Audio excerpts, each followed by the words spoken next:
Praise the Lord. मैंने बहुत बार दुनियावी शादी ब्याह में देखा है, जो घर के परिवार के मेन सदस्य होते हैं, जैसे बारात पहुंचती है तब तैयारी करना शुरू करते हैं, तब कपड़े पहनना शुरू करते हैं।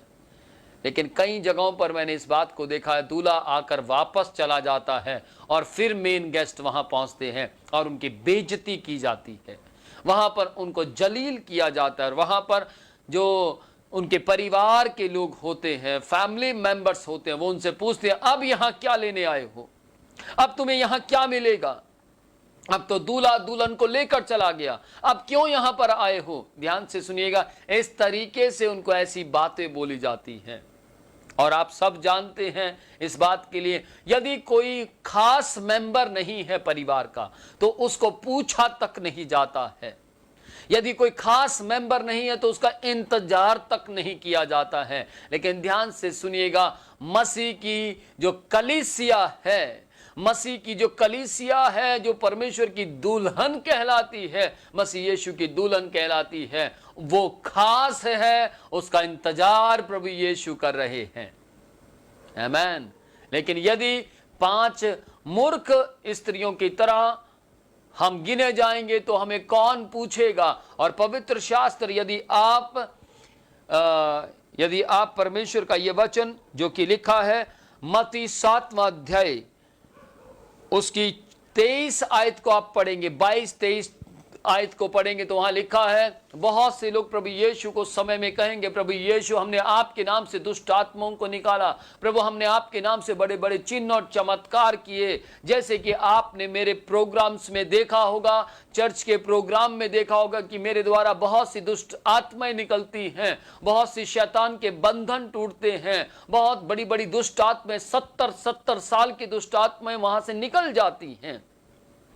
इस तरीके से आपने देखा होगा। लेकिन यदि मैं भी समय असमय तैयार न रहा, यदि मैं भी सही तरीके से परमेश्वर के बीच में तैयार न रहा, तो परमेश्वर मुझसे भी ये बात कह देंगे। जो 22 और 23 आयत को जरा पढ़े, मत्ती 7वां अध्याय की 22 और 23 आयत। उस दिन बहुत से लोग मुझसे कहेंगे, उस दिन बहुत से लोग मुझसे कहेंगे, ध्यान से सुनिएगा, वहां लिखा है उस दिन बहुत से लोग मुझसे कहेंगे। क्या कहेंगे जरा सुनिए, हे प्रभु, हे प्रभु, हे प्रभु, हे प्रभु, क्या हमने तेरे नाम से भविष्यवाणी नहीं की, क्या हमने तेरे नाम से भविष्यवाणियां नहीं की, और तेरे नाम से दुष्ट आत्माओं को नहीं निकाला, और तेरे नाम से दुष्ट आत्माओं को नहीं निकाला, और तेरे नाम से बहुत से आश्चर्य काम नहीं किए, तेरे नाम से बहुत से आश्चर्य कर्म नहीं किए, बहुत से चिन्ह और चमत्कार नहीं किए, तब मैं उनसे खुलकर कह दूंगा, तब दूल्हा उनसे खुलकर कह देगा। सुनिएगा, यहां गौर कीजिए, दूल्हा यानी यीशु मसीह उनसे खुलकर कह देगा, मैं तुम्हें नहीं जानता।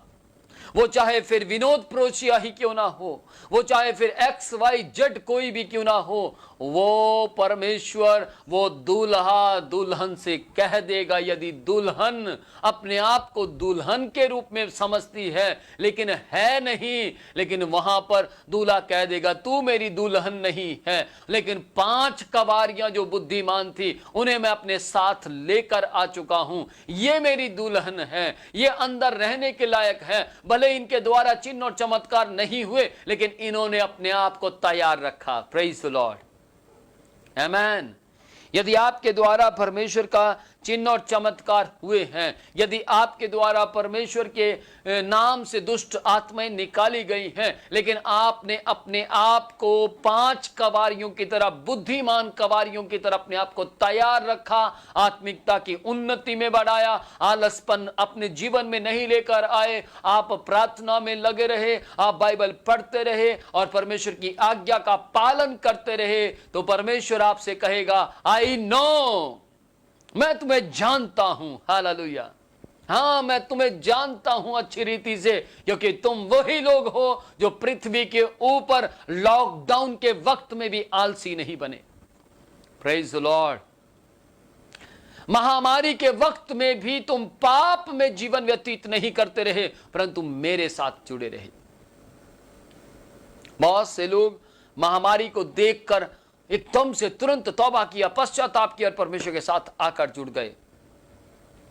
भली बात यह नहीं है कि महामारी आई, आपने पश्चाताप किया और परमेश्वर के साथ आकर जुड़ गए, यह भली बात नहीं है। भली बात यह है जब महामारी ना भी आए तब भी आप परमेश्वर के साथ जुड़े रहें। इसको बोलते हैं बुद्धिमान कवारियां। Hallelujah, praise the lord. प्रभु के नाम की महिमा। मेरा विश्वास है आप कुछ सीख पा रहे हैं। मेरा विश्वास है आज की शिक्षा आपके जीवन के अंदर बहुत ज्यादा आशीषें लेकर आएगी। आमीन। आगे पढ़ेंगे। मैंने तुमको कभी नहीं जाना, मैंने तुमको कभी नहीं जाना। ओ, वो कहेंगे प्रभु हम प्रार्थना करते थे 3-3 घंटे, प्रभु क्या बात कर रहे हैं, हम तो सुबह भोर के समय में 4 बजे उठकर प्रार्थना किया करते थे। प्रभु आपने देखा होगा कि मैं बहुत बार लाइव हुआ हूं। प्रभु आपने देखा होगा मैंने बहुत बार सुबह सुबह उठकर आपके लिए बड़ी महिमा की है। मैंने बहुत आपका काम किया है, मैंने बहुत जगहों पर जाकर आपके बारे में प्रचार किया है। लेकिन यदि हम परमेश्वर के सामने खरे ना निकले, यदि हम परमेश्वर के सामने शुद्ध ना निकले, यदि हम परमेश्वर के सामने सही ना निकले, तो वो कह देगा मैं तुम्हें नहीं जानता। भले ही ध्यान से सुनिएगा, मैं इस वक्त किसी की बात नहीं कर रहा हूं, मैं स्वयं विनोद प्रोचिया की बात कर रहा हूं। यदि विनोद प्रोचिया खरा ना निकला उस दिन, भले विनोद प्रोचिया के द्वारा बड़े बड़े जिन यीशु के नाम से निकल गए हों, भले ही विनोद प्रोचिया के द्वारा बड़ी बड़ी दुष्ट आत्माएं निकल गई हों, भले ही विनोद प्रोचिया के द्वारा बड़े बड़े लंगड़े, अंधे, गूंगे, बहरे चंगाई प्राप्त कर गए हों, लेकिन यदि विनोद प्रोचिया परमेश्वर के वचन के मुताबिक ना चला, यदि विनोद प्रोचिया 5 कवारियों की तरह बुद्धिमान ना ठहरा, तो परमेश्वर कह देगा मैं तुझे नहीं जानता। जी पढ़िए, आगे पढ़िए। हे कुकर्म करने वाले, हे कुकर्म करने वालों, मेरे पास से चले जाओ, मेरे पास से चले जाओ, मैं तुम्हें नहीं जानता। प्रभु मैंने ऐसा किया था, मैंने वैसा किया था, आप जानते हैं प्रभु मैंने आपके लिए बहुत बार मार खाई है, प्रभु मैं क्यों नहीं अंदर आ सकता। तो प्रभु कहेगा मैं तुम्हें नहीं जानता। प्रभु को बुद्धिमान पुरुष चाहिए, परमेश्वर को बुद्धिमान विश्वासी चाहिए, क्योंकि परमेश्वर बुद्धिमान है। परमेश्वर को अपनी संतान अपने जैसी चाहिए। आमीन। परमेश्वर को अपनी कलीसिया अपने जैसी चाहिए, दूल्हे को दुल्हन अपने जैसी चाहिए। हालेलुया। दूल्हा बहुत स्मार्ट है, दूल्हा बहुत सुंदर है, और दुल्हन अगर थोड़ी बहुत कानी मानी हुई तो सोचिए क्या होगा। अगर दुल्हन सही ना हुई, मैच ना खाई दूल्हे से, तो लोग क्या कहेंगे, ओ मैचिंग सही नहीं है, मैचिंग सही नहीं है, दोनों एक दूसरे के साथ मैच नहीं खा रहे। ध्यान से सुनिएगा, संसार के मुताबिक आप रंग रूप में मैच ना खाने वाला जोड़ा देख सकते हैं। संसार के मुताबिक आप बहुत सी चीजों में, अगर कोई मान लीजिए बहुत ज्यादा हम्बल है, बहुत ज्यादा प्यार करने वाला है, लेकिन दूसरा जो हिस्सा है उसी पार्टनर का दूसरा जो हिस्सा है वो प्यार करने वाला नहीं है, तो आप क्या कहेंगे, ये मैच नहीं खा रहे। प्रभु परमेश्वर प्रभु यीशु मसीह चाहते हैं कि उनकी कलीसिया प्रभु यीशु के नेचर से मैच खानी चाहिए। मेरी और ध्यान से सुनिएगा, मैच खानी चाहिए। अगर कलीसिया यीशु से मैच खाती है, अगर कलीसिया मसीह के यीशु के जैसे दिखाई देती है, अगर कलीसिया में मसीह यीशु के फल पाए जाते हैं, यदि कलीसिया मसीह यीशु के प्रेम, धीरज, भलाई, कृपा, इन आत्मा के फलों से लदी हुई है, यदि कलीसिया के जड़ों पर कुल्हाड़ा नहीं है, तो ध्यान से सुनिएगा, अवश्य ये कलीसिया को लेने के लिए मसीह यीशु आने वाले हैं। Praise the lord. ओ राबा शिखाला बुरा रे खेते ने खेते। याद रखिएगा, यहीं पर बाइबल के अंदर दो तरह के पुरुष की बात की गई। एक बुद्धिमान पुरुष और एक मूर्ख पुरुष। बुद्धिमान ने अपना घर चट्टान पर बनाया और मूर्ख ने अपना घर रेत पर बनाया। उसको भी पढ़ेंगे, मत्ती 7वां अध्याय उसकी 24 आयत को पढ़ें। मत्ती 7वां अध्याय उसकी 24 आयत। इसलिए जो कोई मेरी ये बातें सुनकर उन्हें मानता है, इसलिए मेरी ये बातें सुनकर जो उन्हें मानता है। कौन सी बातें?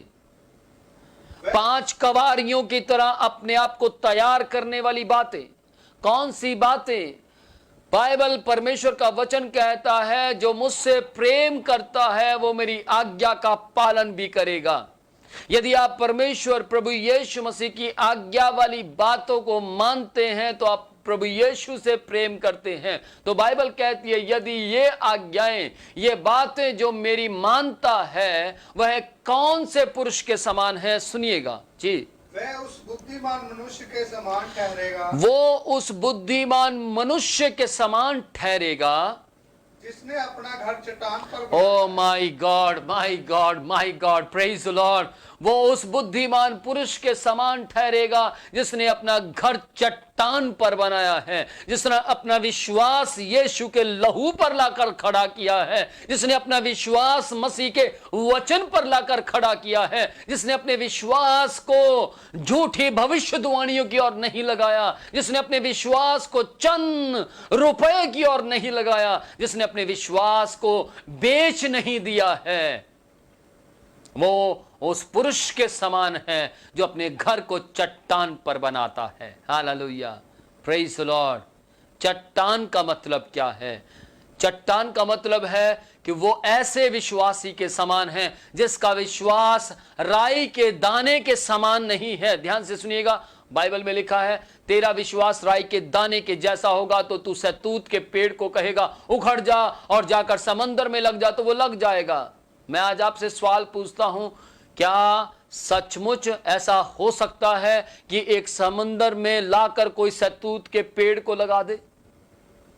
कैसे हो सकता है? एक ड्राई जगह से निकालकर हम गीली जगह पर शहतूत का पेड़ कैसे लगा सकते हैं? इम्पॉसिबल है। लेकिन प्रभु परमेश्वर ने इम्पॉसिबल को भी पॉसिबल करने के लिए उनके लिए कहा है जो विश्वास करते हैं। हालेलुया। बाइबल कहती है यदि तेरे अंदर राई के दाने के समान विश्वास हो। राई के दाने के समान का मतलब क्या है? राई के दाने के समान मतलब उस दाने के आकार के बराबर नहीं, छोटा सा विश्वास नहीं, परंतु राई के दाने के समान मतलब जैसे राई का दाने का वृक्ष बन जाता है और वो बढ़ता है और फिर उसके बाद वो बड़ा एक अच्छा बड़ा पेड़ बनता है जिसके ऊपर बहुत से पक्षी बसेरा करते हैं। यानी कि यदि आपका और मेरा विश्वास ऐसा है जो बढ़ता हुआ विश्वास है, राई के दाने की तरह छोटा विश्वास नहीं, बढ़ता हुआ विश्वास है। यदि बढ़ता हुआ विश्वास है तो आप शहतूत के पेड़ को उखाड़कर गीली जगह पर समंदर में भी लगा देंगे। आमीन। इस बात पर जरा गौर कीजिए। जब मैंने इस बात पर गौर किया तो मैं 1 घंटे तक सोचता रहा। समंदर के अंदर आप कैसे पेड़ लगा सकते हैं? क्या लगा सकते हैं? मट्टू लगा सकते हैं? राज लगा सकते हैं? क्या कैसे लगाएंगे? सोचिए कैसे लगाएंगे। मैं 1 घंटे तक सोचता रहा इस बात के ऊपर। यार परमेश्वर ने कितनी बड़ी बात बोल दी। कैसे समंदर के अंदर, ध्यान से सुनिएगा, हम खड्डा खोदते हैं, पेड़ को लगाते हैं और उसके बाद उस पर मिट्टी डालते हैं, फिर खाद डालते हैं, फिर पानी डालते हैं। लेकिन एक जगह तो ऑलरेडी पहले से ही पानी पानी पानी पानी, पूरी चारों तरफ पानी है, फिर उसमें पेड़ कैसे लगाएंगे? यही बात परमेश्वर कह रहे हैं। असंभव बात को संभव कर दिखाने के लिए प्रभु परमेश्वर कहता है तुम्हारा केवल मुझे विश्वास चाहिए, फिर सामर्थ मेरी दिखाई देगी। आमीन। यहां पर प्रभु का परमेश्वर का वचन कहता है जो कोई मेरी बातें मानता है, जो कोई मेरे वचनों पर विश्वास करता है, जो नहीं करता है, प्रभु उनकी बात नहीं कर रहे। यहां प्रभु जी कह रहे हैं जो मेरी बातों पर विश्वास करता है, आपने पहले ही पढ़ा, जो मेरी बातों पर विश्वास करता है वो उस पुरुष के समान है, वह उस मनुष्य के समान है जो अपना घर चट्टान पर बनाता है। जो विश्वास करता है वो अपना घर चट्टान पर बनाता है, और आंधियां आएंगी, अंधेरियां चलेंगी, लहरें भी टकराएंगी, परंतु वो घर गिरा नहीं पाएंगी। वो घर गिर ही नहीं सकता, वो घर गिर ही नहीं सकता। उसको बनाया ही ऐसे तरीके से गया है कि वो घर गिर नहीं सकता, क्योंकि उसको बनाने वाले का नाम जो है वो स्वयं परमेश्वर है। आमेन, आमेन। और परमेश्वर की बनाई हुई वस्तुओं को कोई तोड़ नहीं सकता। परमेश्वर के द्वारा बनाए हुए विश्वासियों को कोई बिखेर नहीं सकता। पवित्र शास्त्र में, न्यू टेस्टामेंट में जैसे ही आप पढ़ेंगे, मसीह यीशु के जाने के बाद कलीसियां तित्र बित्र हो गई, कलीसियां तित्र बित्र हो गई, लेकिन कलीसियां मरी नहीं, तित्र बित्र हुई। कलीसियां खत्म नहीं हुई, तित्र बित्र हुई। और जैसी वो तित्र बित्र हुई, ध्यान से सुनिएगा, मैं इसका उदाहरण कहां जोड़ता हूं। जैसे कि मधुमक्खी का छत्ता आप यदि तोड़ते हैं तो मधुमक्खी के जो छत्ता है वो मक्खियां एकदम से तित्र बित्र हो जाती हैं, लेकिन वो जहां जहां जाती हैं वहां वहां नया छत्ता तैयार करती हैं। आमेन। सेम ऐसे ही कलीसियाएं तित्र बित्र हुई, लेकिन जैसे वो तित्र बित्र हुई, जहां जहां वो गई, नई कलीसियाओं की स्थापना की गई। Praise the lord. आमेन। इसको बोलते हैं बुद्धिमान 5 कवारियां। हालेलुया। अभी लॉकडाउन के अंदर हो सकता है बहुत से विश्वासी, कोई कहीं चला गया, कोई कहीं चला गया, कोई कहीं चला गया, और मालूम नहीं लग रहा है कि अब क्या होगा। आप चिंता मत कीजिए, जो भी परमेश्वर करने जा रहे हैं वो बेस्ट कर कर दिखाएंगे। आमेन। लेकिन विश्वासी जन केवल विश्वास से जीवित रहता है। आप अपने मुंह से यह मत बोलिए कि अब हमें नहीं लगता कि दिन फिर से वैसे आएंगे, हमें लगता है अब तो 1.5-2 साल तक सारा सिस्टम हिल चुका है। लेकिन याद रखिएगा, पवित्र शास्त्र परमेश्वर का वचन कहता है तेरे मुंह के वश में जीवन और मौत दोनों है। जो इसे काम में लाना जानता है वो इसका फल पाएगा। यदि आप पॉजिटिव बोलते हैं, यदि आप सकारात्मक बोलते हैं, तो आप बहुत जल्द इस 2020 के अंत होने से पहले पहले अपने जीवन के अंदर बेस्ट होता हुआ देखेंगे। आमेन। कुछ अच्छा होता हुआ देखेंगे। आपके जीवन के अंदर बेस्ट और बेस्ट की शुरुआत की लहर उठनी शुरू हो जाएगी। आगे पढ़ेंगे, अब पढ़ेंगे मूर्ख व्यक्ति के बारे में। उसने अपना घर कहां बनाया? परंतु जो कोई मेरी ये बातें सुनता है, जो कोई मेरी ये बातें सुनता है और उन पर नहीं चलता। सुनिएगा, पहले लिखा था जो कोई मेरी बातें मानता है, सुनता नहीं लिखा है। वहां लिखा है जो कोई मेरी ये बातें मानता है वो अपना घर चट्टान पर बनाता है, और वहां पर आंधियां तूफान सब कुछ चलेगा, लेकिन वो घर गिराई नहीं देगा, लेकिन गिरेगा नहीं। और यहां पर लिखा है कि जो कोई मेरी ये बातें सुनता है परंतु नहीं मानता, वह उस निर्बुद्धि मनुष्य के समान ठहरेगा। वह उस निर्बुद्धि मनुष्य के समान ठहरेगा जिसने अपना घर बालू पर बनाया। ओ जी, बालू का मतलब रेत है। जिसने अपना घर रेत पर बनाया वह उस पुरुष के समान है जिसने अपना घर रेत पर बनाया। जी। और मैं बरसा और बाढ़ें आई। क्या हुआ? मैं बरसा, वर्षा हुई। आजकल वर्षा का मौसम चल रहा है। मैं बरसा, बाढ़ें भी आई, क्योंकि बाढ़ तो तभी आएगी जब वर्षा होगी। वर्षा से ही बाढ़ बनती है। बाढ़ें आई। जी। और आंधियां चली।